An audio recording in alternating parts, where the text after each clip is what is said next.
Jadi ibu-ibu dan bapak-bapak, para pemuda sekalian, idui awakku kan di pitaruhan baitu agar tubuh kita sehat, ya kan?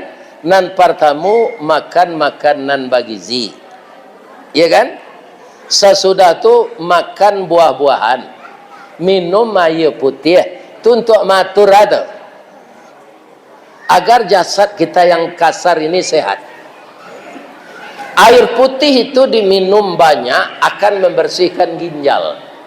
Sayur akan membantu pencernaan kalau ada makanan yang keras, ya kan? Jadi semuanya kesehatan.